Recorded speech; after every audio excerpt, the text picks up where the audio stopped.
Quiero que leamos en el capítulo 17 de Lucas, el versículo 7 y 9.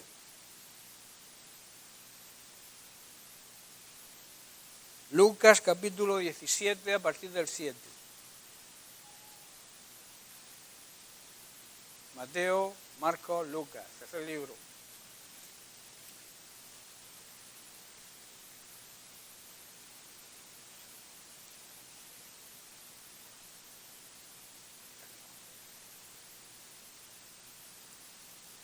Bien, pues leemos en Lucas 17. Dice, ¿y quién de vosotros que tiene un siervo labrando, pastoreando, cuando venga del campo le dirá, pasa enseguida y reclínate a la mesa? ¿Le dice eso?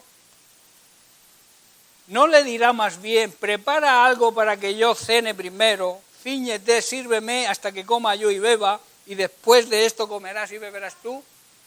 Si tú tienes un siervo, te sirve a ti, ¿no? ¿Acaso da gracias al siervo porque hizo lo que se le había ordenado? ¿Acaso da gracias el siervo por hacer y cumplir con su obligación? Así también vosotros, y aquí está la clave, así también vosotros cuando hayáis hecho todo lo que se os ordenó, decís, siervos inútiles somos, hemos hecho lo que debíamos hacer, ¿verdad? ¿Qué es lo que debemos hacer? La Biblia lo dice bien claro, hacer el bien. Porque también hay un versículo que dice que el que sabe hacer el bien y no lo hace, está pecando. Ese es el pecado de omisión. A veces creemos que pecar es hacer las cosas mal hechas, hacer lo malo. Pero dejar de hacer lo bueno también es pecado. Y muchos dejamos de hacer el bien, sabiéndolo hacer, no lo hacemos. En otra versión dice, somos servidores inútiles porque no hemos hecho más que cumplir con nuestra obligación, cuando hacemos lo que Dios nos manda. Pero estamos haciendo, que esa es la pregunta, ¿estamos haciendo lo que Dios nos manda? ¿Estamos haciendo la última voluntad de Jesucristo aquí en la tierra? ¿El testamento que nos dejó, la orden que nos dejó, la estamos haciendo? Y si la estamos haciendo bien.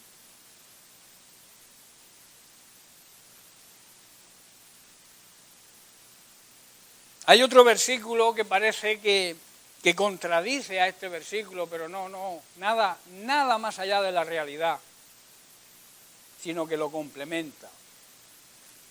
Dice así en 1 Corintios 15, 58. Dice, así que mis hermanos amados, estad firmes, inconmovibles, abundando en la obra del Señor siempre, sabiendo que vuestro trabajo en el Señor no es en vano. O sea, todo lo que hagamos para el Señor es útil, no es inútil, que es lo que significa vano. Parece ser como que se contradicen estos dos versículos. Uno dice que tenemos que hacer, que es nuestra obligación, y el otro dice que todo lo que hagamos será recompensado. Parecería ser que se contradicen, pero no es así. Muchas veces miramos el texto primero y lo consideramos un examen para medir lo que estamos haciendo para el Señor y para ver si realmente estamos entregados a su obra o no. Leemos el versículo de siervos inútiles somos y es como un golpe a nuestro orgullo. La Biblia me llama inútil. El pastor está diciendo que si hacemos lo que Dios nos manda somos inútiles. No lo está diciendo el pastor, lo está diciendo la Biblia. Lo está diciendo el Señor, que cuando hagamos lo que tenemos que hacer, llegamos a la categoría de inútil. Entonces, para ser útil, ¿qué tengo que hacer? Me preguntaréis, ¿verdad? Pues hacer algo más de lo que Dios nos manda. Y entonces empezaremos a ser útiles. Cuando sintamos la necesidad de actuar, cuando veamos que tenemos que actuar. Yo os puedo poner un ejemplo. Si vosotros veis un grifo abierto, saliendo el agua inútilmente, ¿qué hacéis? cerrarlo, ¿verdad? Pues hay personas que si no se lo mandan, no lo hacen. No se dan cuenta que el agua está saliendo y está habiendo una pérdida. Hay una necesidad de cerrar el grifo, ¿verdad? Pues a nosotros nos ocurre lo mismo. Si no nos mandan lo que tenemos que hacer, no lo hacemos, aunque nos demos cuenta de la necesidad, aunque nos demos cuenta que el grifo está abierto. Si no viene el pastor y me dice, Antonio, Pepe, Juana, cierra el grifo, no lo cierra. Pues eso nos ocurre con la Gran Comisión. Vemos la necesidad que hay, vemos cómo actúa el diablo, cómo se lleva a gente al infierno. Y nosotros vemos la necesidad, pero como no nos lo dice, que sí se os dice, esa es otra, que sí se os dice, porque yo no hago nada más que predicar de la Gran Comisión, del trabajo que tenemos como iglesia, del trabajo que Dios nos ha encargado como pueblo suyo que somos, como el cuerpo de Cristo que somos. ¿Cuándo vamos a abrir los ojos y a despertar? Y darnos cuenta de que no estamos siendo útiles en la obra de Dios. Y que no llegamos, como he dicho antes, ni a la categoría de inútil, porque no hacemos lo que Dios nos manda. Y entonces cuando leemos este versículo como que nos sentimos mal. Es un golpe a nuestro orgullo. ¿Cómo que no? Soy yo, si yo hago esto, si yo voy a la iglesia, si yo diezmo, si yo ofrendo. Eso es parte de las obligaciones que tenemos. Pero hay que hacer algo más. Todas aquellas personas que han triunfado en la vida es porque han tenido iniciativa propia de hacer cosas y de ir creciendo en la sabiduría humana, digamos, ¿no? Y nosotros tenemos que crecer en la sabiduría divina. Y la sabiduría divina nos dice, nos muestra lo que tenemos que hacer y cuál es nuestro trabajo. La intención del Señor no es que pensemos que no valemos nada, que somos inútiles, que no valemos nada. La intención cuando se escribe esos versículos no es, esas son palabras de Jesús. No es la intención de Jesús hacernos daño o menospreciarnos o decir que no valemos nada y que somos los peores de los peores. No está diciendo eso. Está animándonos a reaccionar. Está poniéndonos como algo, una pincha para que reaccionemos. A veces cuando alguien se adormece, ¿qué hace el que está al lado? Darle un codazo para que se despierte, ¿verdad? Pues eso es lo que quiere el Señor hacernos ver. Que hay necesidades y que nosotros estamos para cubrir las necesidades. Nosotros tenemos que sentir lo mismo que siente Dios en su corazón. ¿Vosotros pensáis que Dios es feliz cuando alguien se va al infierno? Pues no.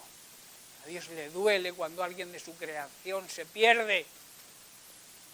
Por eso nos tiene a nosotros y nos rescató y nos salvó a nosotros, para que nosotros salváramos a otros. No para que estemos de brazos cruzados, viendo cómo la gente se va al infierno y nosotros tan panchos. Nosotros en nuestras peloteras, en nuestras historias, en nuestras discusiones unos con otros, es que si el pastor ha dicho esto, el pastor me ha ofendido, o aquel me ha dicho, o el otro me ha dejado de decir. O si me ha saludado a fulanico, no me ha saludado a menganico, y mientras tanto las almas perdiéndose.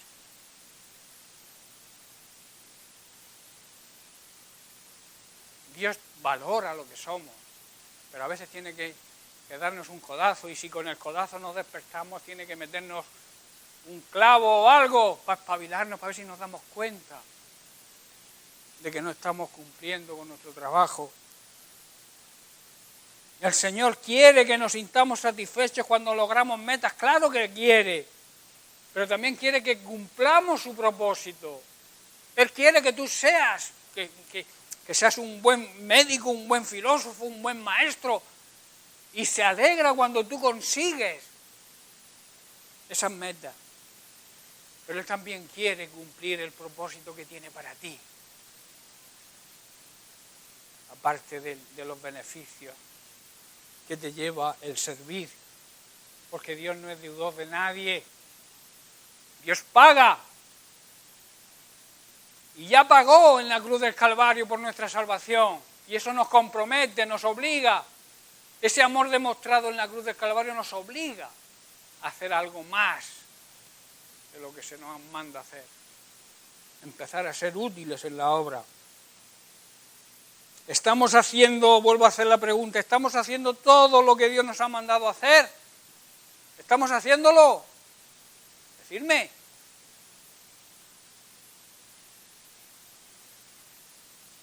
¿Es que no me estáis oyendo? ¿Estamos haciendo lo que Dios nos manda hacer? Entonces, ¿qué somos? ¿Siervos útiles? No somos ni inútiles, no llegamos ni a la categoría de inútiles. Perdonadme, si alguien se está ofendiendo, mi pretensión no es ofender a nadie, es que reaccionemos. Si analizamos el texto que hemos leído, el Señor nos está impulsando precisamente primero a que lleguemos a la categoría de inútiles haciendo lo que Él nos manda y después pasar a ser útil haciendo algo más. Vuelvo a repetir, cuando veas una necesidad, no esperes a que alguien te diga, ayuda al hermano, predícale a tu vecino, háblale a tu compañero de trabajo, no esperes a que alguien te lo diga, te lo está diciendo la palabra de Dios. En el griego la palabra inútil, ¿sabéis lo que significa? Sin provecho, desaprovechado, algo que no tiene provecho, que no da fruto. La Biblia dice que por sus frutos nos conocerán, ¿verdad? Por nuestros frutos nos van a conocer.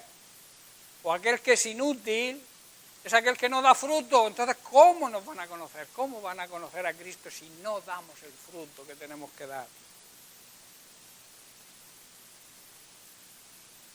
El diccionario de la Real Academia Española dice a la palabra inútil que no trae o no produce provecho, que no produce fruto, que no tiene interés ninguno y que no sirve ni aprovecha para nada.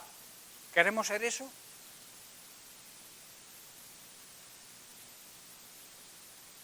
Yo no quiero ser eso.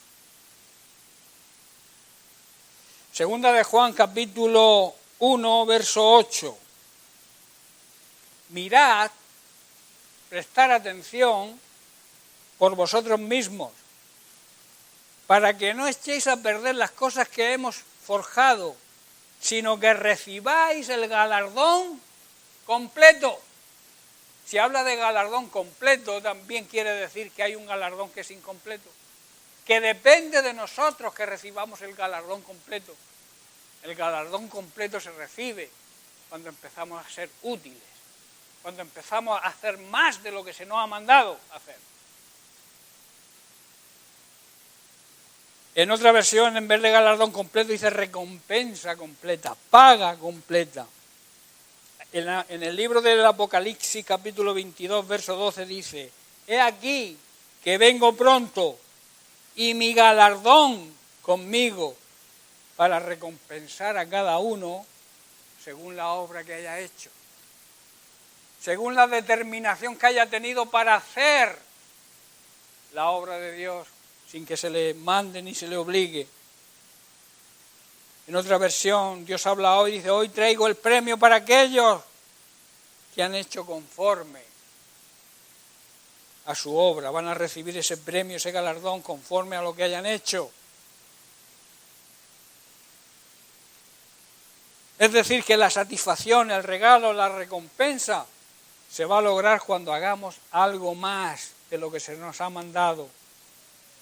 Jesús hace referencia a un hombre que tiene un siervo, como hemos leído, al cual le da una orden y éste cumple lo que se le ha ordenado. La idea que tiene aquí Jesús mediante esta parábola, que es una parábola, es hacernos ver que hacer lo que se nos ordena no tiene mérito si lo comparamos con lo que Él hizo en la cruz por nosotros. Si hacemos lo que se nos manda, estamos simplemente cumpliendo parte del ministerio. pero no llegamos a cubrir la categoría del premio que recibimos sin merecer lo que es la salvación. Por eso cuando hacemos lo que se nos manda, si lo comparamos con lo que hemos recibido, se queda corto. Porque es mucho lo que hemos recibido, es mucho lo que significa la salvación. No sé si logramos, muchos están durmiendo, no sé a qué vienen, si se duermen.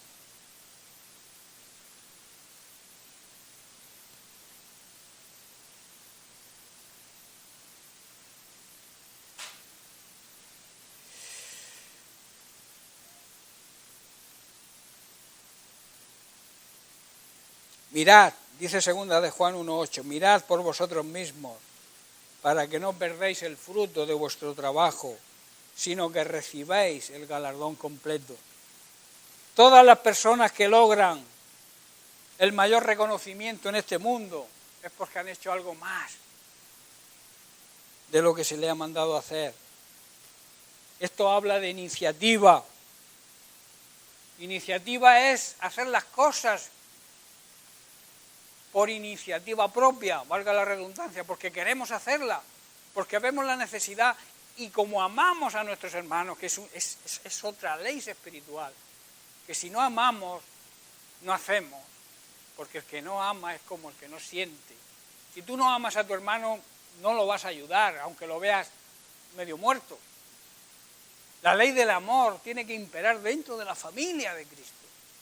Amarnos los unos a los otros es el primer mandamiento. Primero amar a Dios sobre todas las cosas y a tu prójimo, al que está cerca de ti, como a ti mismo. Si no nos basamos en esa ley, nunca vamos a hacer nada por nadie. Por eso tenemos que analizarnos y ver lo que estamos haciendo. Tú y yo tenemos que ser personas de iniciativa. A veces lo somos en el trabajo y está bien, tomamos iniciativa para que el jefe vea que somos buenos trabajadores y que de alguna manera nos pueda subir el sueldo porque ve que trabajamos bien, ¿no? Tenemos a veces iniciativa propia, sin decírnoslo, a veces le echamos media hora más para que el jefe esté contento y nos pueda subir el sueldo. Tenemos también iniciativa quizá dentro del hogar, pero luego nos falta la iniciativa para trabajar como verdaderos cristianos. Por eso la pregunta que he hecho al principio, ¿cuál es nuestra prioridad hoy en día? ¿Agradar a nuestro jefe para que nos suba el sueldo? ¿O agradar a Dios haciendo lo que Él nos manda y algo más, que es lo importante? Hay muchas personas, muchos llamados cristianos que no hacen algo simplemente porque no se les ha dicho, aún dándose cuenta de la necesidad.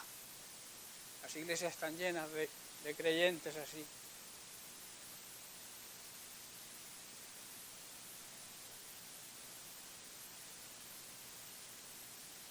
La gente que nos rodea se está perdiendo. La gente que vemos cada día se está perdiendo y no nos damos cuenta. Hoy falta uno, mañana falta otro. Van cayendo y nosotros no hacemos nada. Yo cada vez que paso por la glorieta del cruce de Pliego y miro y veo aquello abierto y digo, otra alma que ha volado. Todos los días se van. Uno de los negocios más prósperos hoy en día son los tanatorios, ¿verdad? Tú montas un tanatorio y tienes el negocio asegurado. Porque la gente se muere. La gente se va, como se suele decir, al otro barrio. Si supiéramos lo que es el otro barrio, realmente actuaríamos. El otro barrio solamente hay dos destinos, el cielo o el infierno. Y la gente se lo toma a cachondeo, cuando es una realidad imperiosa que existe el cielo y existe el infierno. Existe la justicia de Dios, existe el cielo para el bueno y el infierno para el malo. Es algo muy simple, pero es así. Y nosotros tenemos la obligación, como he dicho al principio, hacer puentes entre el hombre que no conoce a Dios y que empiecen a conocer a Dios a través de nosotros. a través de nuestra forma de comportarnos, a través de nuestra conducta. Santiago 4:17, el que sabe hacer lo bueno y no lo hace, le es pecado. El que sabe hacer el bien y no lo hace, comete pecado.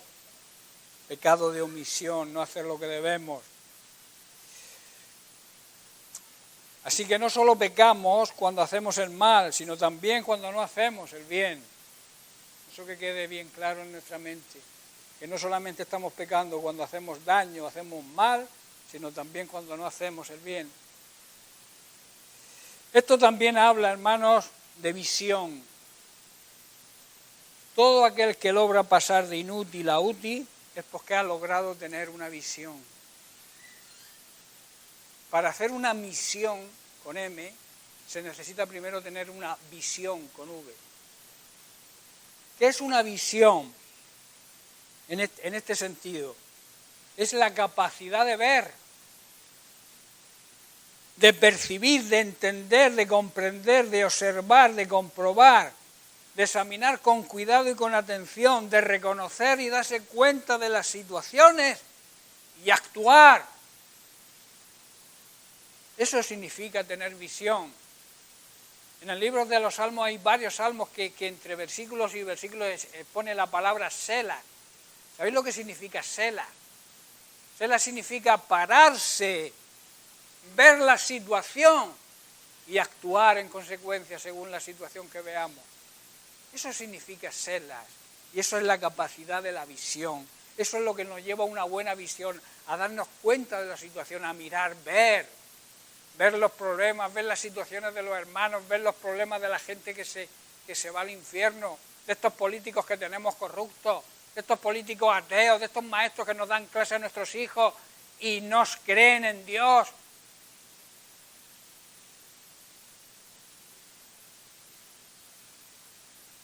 Visión, darnos cuenta de la situación, pero hacer algo. No debemos ser contemplativos, contemplar la situación como aquel que mira la luna, como la otra noche viendo la luna roja, había, no sé, la gente que había en las calles y en las plazas mirando la luna.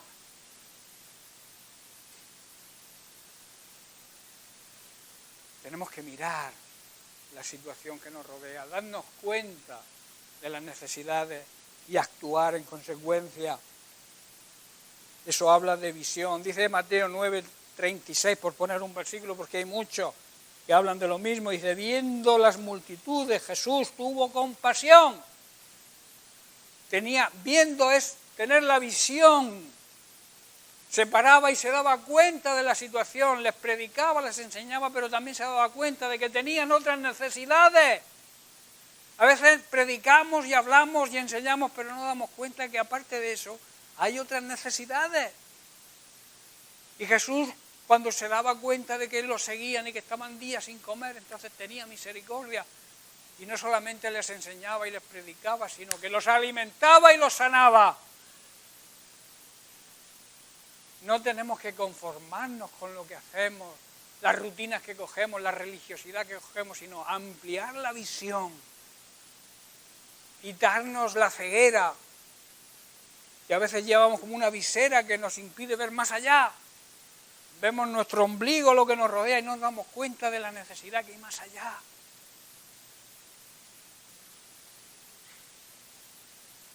Jesús siempre veía la necesidad. Mateo 4:23 dice, y recorrió Jesús toda Galilea, enseñando en las sinagogas de ellos, predicando el evangelio del reino y sanando toda enfermedad y toda dolencia en el pueblo.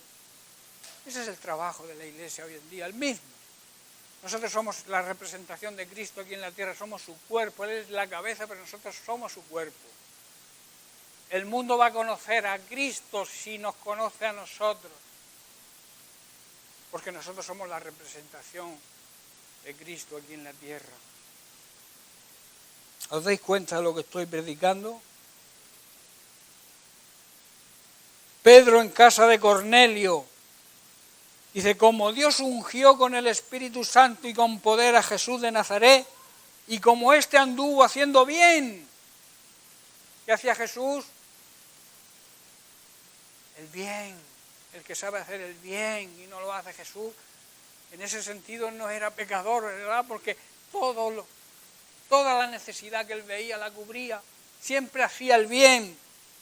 Y además dice, sanando a todos los oprimidos por el diablo, todos aquellos que son atacados por Satanás. Hay mucha gente atacada por el mismo diablo y las reacciones las estamos viviendo y las estamos viendo cada día. Nos ha tocado cerca esta semana, ¿no?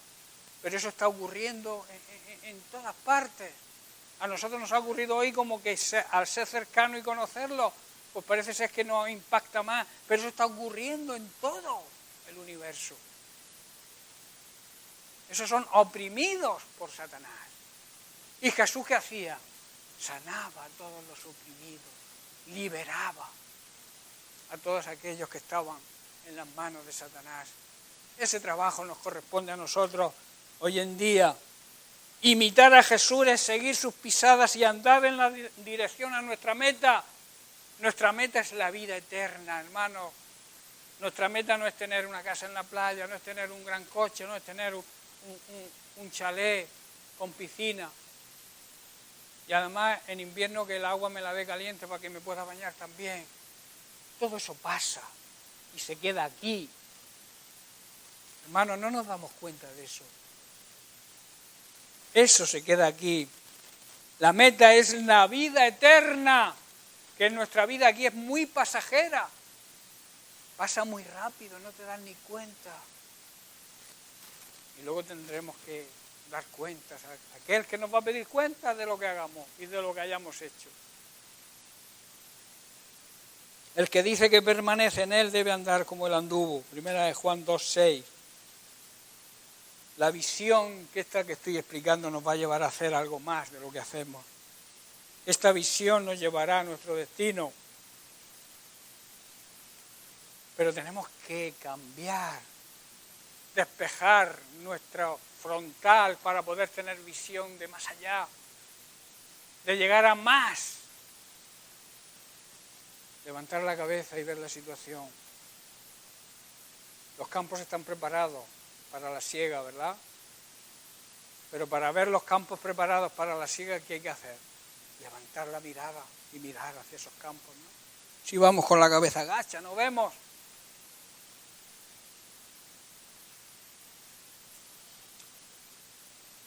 Quizá vayamos por un camino equivocado. Creemos que vamos por el camino correcto hacia la vida eterna, pero vamos por un camino que no es el correcto. Y tenemos que tener ese poder de reaccionar y cambiar de rumbo si necesitamos cambiar de rumbo. Dios nos habla, pero es para que actuemos en consecuencia. Si tú analizas tu vida y ves que por el camino que llevas ese rumbo no te va a llevar a la meta, porque no estás haciendo lo que Dios te manda hacer y algo más. Tienes que cambiar de rumbo. Esto quizá no ocurra de la noche a la mañana, pero si hay un propósito en ti, si hay una iniciativa en ti, si hay una visión en ti, va a ocurrir, vas a decidir cambiar de rumbo.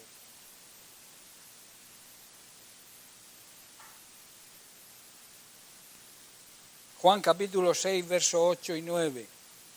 Aquí vemos a Andrés, el hermano de Pedro, que aunque no tenía mucha fe, pero este hombre tuvo una iniciativa propia. Decidió hacer algo sin que se le mandara. Dice entonces Andrés, que era otro de los discípulos y hermano de Simón Pedro, le dijo, verso 9, aquí hay un niño que tiene 5 panes de cebada y 2 pescados. Y aquí demostró su poca fe, dice, pero ¿qué es esto para tanta gente? Pero tuvo la iniciativa de buscar a alguien que tuviera el pan, los 2 panes y los 5 peces. Y esa iniciativa, aunque no tenía mucha fe, produjo el milagro de la multiplicación. ¿Verdad? A veces el hacer algo por iniciativa propia, aunque nos falte fe, produce milagros. Y el mayor milagro que pueda producir es que la gente se salve. que la gente no se vaya al infierno, que la gente no se condene. Tenemos que decidir, tomar la iniciativa propia. Pedro lo hizo, Andrés lo hizo y provocó ese milagro de la multiplicación que todos conocemos, ¿verdad? ¿Cuántos comieron? ¿Quién se acuerda?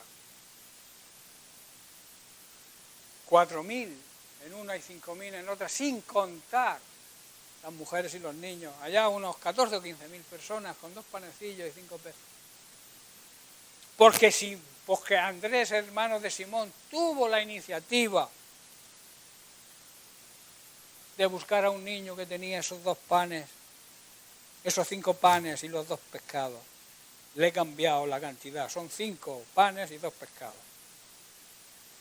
Existen creyentes que dicen tener mucha fe. Hay creyentes que dicen tener mucha fe, pero no hacen nada. Y menos no hacen nada si no se les dice que hagan. Por su propia iniciativa no se mueven, aunque vean la necesidad. En cambio hay otro tipo de creyentes que igual no tienen tanta fe, pero ven la necesidad y actúan por iniciativa propia. Dios prefiere a eso. Dios prefiere a esas personas que aunque les falte fe, tienen iniciativa propia de hacer el bien.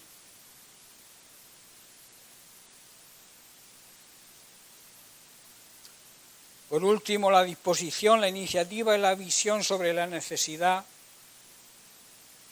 depende de nuestra voluntad. Ahora voy a explicar lo que es la voluntad.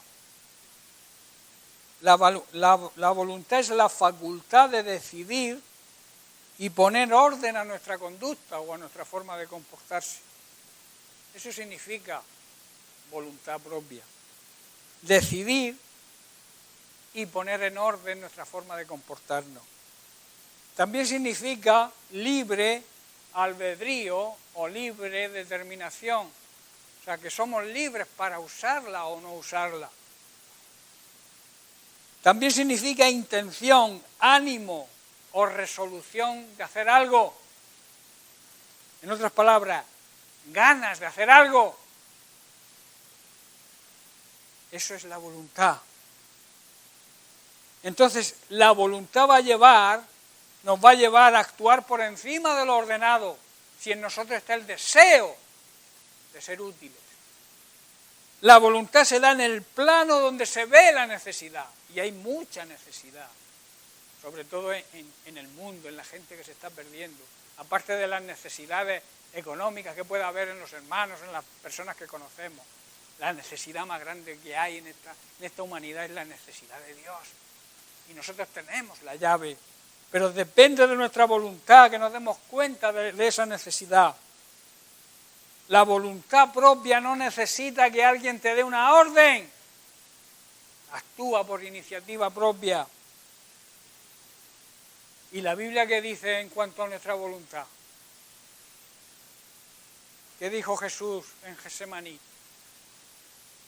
No se haga mi voluntad, sino la tuya. Nuestra voluntad, todo esto que hemos explicado sobre la voluntad, tiene que estar sujeta a la voluntad de Dios. ¿Y cuál es la voluntad de Dios? ¿Cuál es? Que actuemos, que veamos la necesidad, que hagamos lo que se nos ha ordenado hacer y algo más, para poder recibir el galardón completo.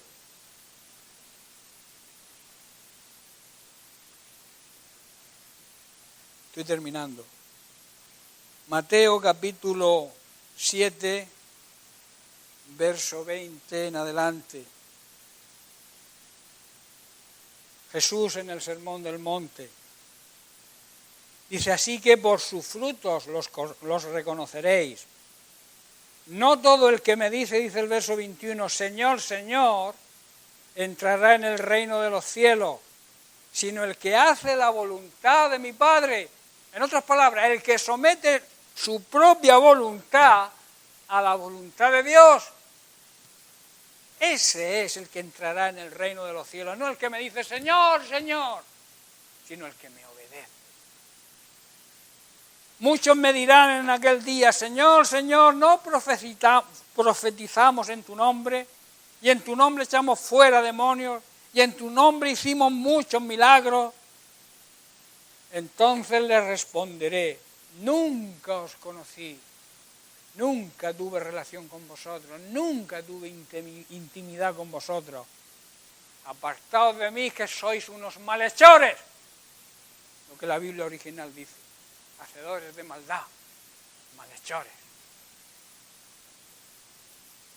Y después de este pasaje Dios le dice, si alguno escucha estas palabras y las hace, le compararé al hombre sensato que edificó su casa sobre la roca. Y el que no las oye, lo identificaré con la persona insensata que edificó la casa sobre la arena. Vinieron tormentas sobre uno, vinieron problemas y dificultades sobre el otro, pero el que edificó, el sensato, el hombre sensato, edificó sobre la roca, su casa se mantuvo firme. Y en cambio el que la edificó sobre la arena, fue grande su ruina, ¿verdad? El que escucha las palabras y las oye, o sea, las pone por obra, es el que edifica sobre la roca. El que no, el que escucha pero oye pero no escucha, como yo digo, es un hombre insensato, necio. No digo lo que la Tatiana no quiere que diga, pero lo pienso, porque la Biblia lo dice. Escuchar y obedecer es de sensatos. El escuchar y no obedecer es de necios. Y termino. La voluntad nuestra tiene que ver con un deseo. Un deseo significa un impulso. Es la acción de querer. No está todo en hacer, sino en querer hacer. En que haya en nosotros el deseo de hacer. Tener voluntad, lo que significa querer es tener voluntad o determinación para hacer algo. Termino con el versículo de Pablo en Filipenses 2:13. Porque Dios es el que activa, leo en la Biblia textual, el que activa en vosotros tanto el querer como el hacer. Pero para que Dios active eso, necesitamos estar cerca de Él. Necesitamos convivir con Él. Necesitamos que Él sea nuestra prioridad. Que Él sea lo primero para nosotros en nuestra vida. Que nos infunda ese querer, que es el que Dios activa. Activa el querer y también el hacer. Porque esa es su buena voluntad. Y cuando tú sometes tu voluntad a la voluntad de Dios, quieres hacer y haces, porque hay un deseo en ti de agradarle. Amén. Que el Señor nos bendiga a todos, que su palabra, que ha sido predicada, pueda